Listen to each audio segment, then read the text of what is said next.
బాలనగర్ ప్రాంతంలో ఇవాళ గజం 1,50,000 రూపాయలు తక్కువ ఉంటుంది. కానీ ఇవాళ అక్కడ రేవంత్ రెడ్డి అక్కడ ఉన్న ఒక పారిశ్రామికవేత్తకి దానికి కేవలం మార్కెట్ రేటు రిజిస్ట్రేషన్ వాల్యూ 10,000 ఉంది. అందులో మీరు 30% కడితే చాలు ప్రభుత్వానికి, అంటే 3,000 కడితే చాలు, అది మీకు ఇచ్చేస్తా అని చెప్పి ఈ పాలసీ, ఈ హిల్ట్ పాలసీ లక్ష్యం. హిల్ట్ పాలసీ అంటే ఏంటంటే బాలనగర్లో ఉన్న భూమి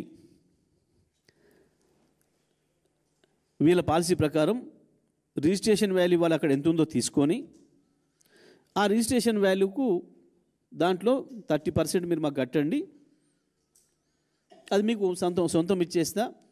ఇక ఆ తర్వాత మీరు అక్కడ మాల్స్ కట్టుకోండి, షాపింగ్ మాల్స్ కట్టుకోండి, లేదా అపార్ట్మెంట్స్ కట్టుకోండి, అమ్ముకోండి, మాకు దాని వెనకాల మిగతాది మాకు ఇవ్వండి.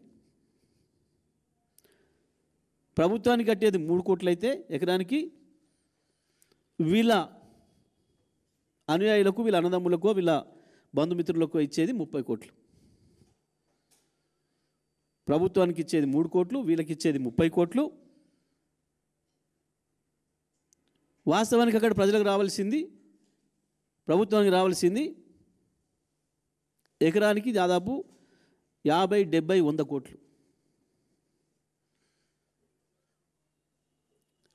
ప్రభుత్వానికి 3 కోట్లు, వీళ్ళకి 30 కోట్లు, ఇంకో 30 కోట్లు వాడికి.